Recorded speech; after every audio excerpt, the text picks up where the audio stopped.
अरविंद केजरीवाल को गिरफ्तार किया, 17 महीने मनीष सिसोदिया को गिरफ्तार किया, मुझे 6 महीने जेल में रखा, सत्येंद्र जैन को जेल में रखा है। और जब ठीक चुनाव करीब आ गया तो अमानतुल्लाह को आज पकड़ के जेल में डाल दिया, क्योंकि अब जमानत हो रही है एक के बाद एक।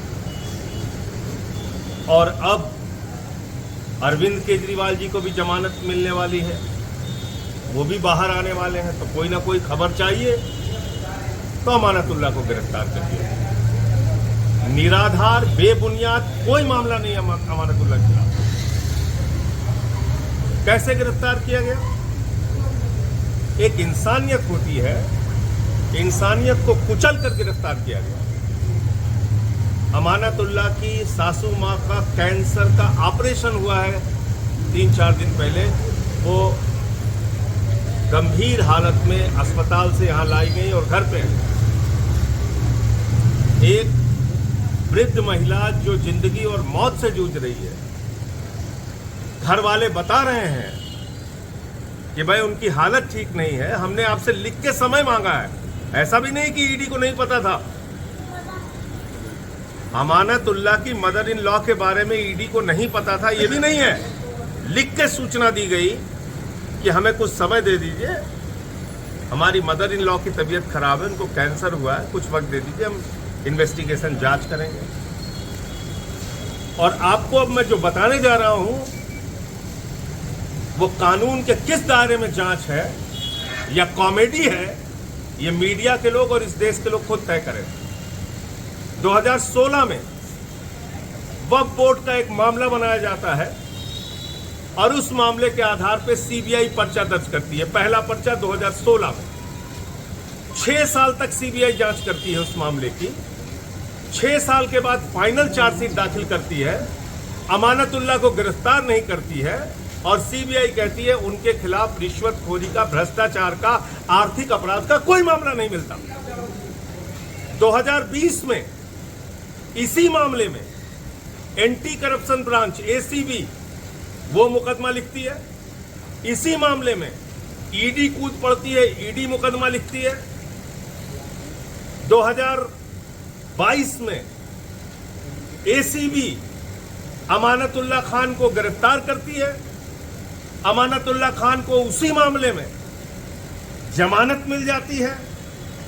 कोर्ट कहती है, कोर्ट की टिप्पणी है जब एसीबी से जमानत मिली कि अमानतुल्लाह खान के खिलाफ कोई भी भ्रष्टाचार, आर्थिक अपराध, रिश्वतखोरी का मामला नहीं है।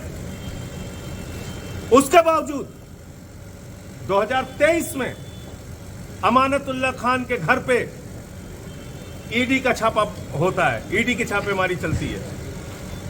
फिर 2024 में ईडी बुलाती है, 13 घंटे तक पूछताछ करती है। किस मामले में पूछताछ कर रहे हो?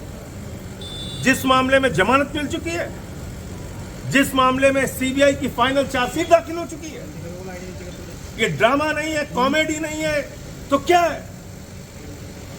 और आज सुबह सिर्फ गिरफ्तार करने के उद्देश्य से, जेल में ठूसने के उद्देश्य से, जेल में डालने के उद्देश्य से अमानतुल्लाह खान को गिरफ्तार कर लिया गया। मैं भाजपाइयों को कहना चाहता हूं, तुम पूरे देश के सामने एक्सपोज हो चुके हो और तुम्हारे नेता, देश के प्रधानमंत्री नरेंद्र मोदी एक तानाशाह के रूप में स्थापित हो चुके हैं। बड़े बड़ों की तानाशाही नहीं चली, तुम्हारी भी नहीं चलेगी। तुम भी एक दिन सत्ता से हटोगे, जाओगे और इन बातों का जवाब देना पड़ेगा तुमको। आप सिर्फ गिरफ्तारी पे गिरफ्तारी किए जा रहे हैं। सुप्रीम कोर्ट से ईडी को लताड़ लग रही है, सीबीआई को लताड़ लग रही है, जांच एजेंसियों को लताड़ लग रही है। बावजूद इसके आप सुधरने का नाम नहीं ले रहे। आप आके अरेस्ट करके लेके चले जा रहे हैं। किसी को भी पकड़ो, कॉलर पकड़ के गिरफ्तार करो, जेल में डालो। ये कौन सा न्याय है? ये कौन सी कार्रवाई है? ये कौन सी व्यवस्था है? तो इसलिए पूरी की पूरी आम आदमी पार्टी अमानतुल्लाह खान के साथ खड़ी है, उनके परिवार के साथ खड़ी है। उनकी जो वृद्ध सासू माँ है, उनके साथ हम लोगों की सिंपैथी है, सहानुभूति है। लेकिन निर्दयता और तानाशाही की सारी पराकाष्ठा मोदी और ईडी ने पार कर दिया है। ये आज पूरे देश ने और दिल्ली ने देखा। और जिस चुनाव के नाते ये सब कर रहे हैं भाजपाई, उनको मैं बता देना चाहता हूँ, ये कार्रवाई तुमको बहुत महंगी पड़ेगी, बुरी तरीके से चुनाव में हारोगे। यही मैं कहना चाहता हूँ। न्याय मिलेगा अमानतुल्लाह को भी, उनके खिलाफ कोई सबूत नहीं है, कोई मामला नहीं।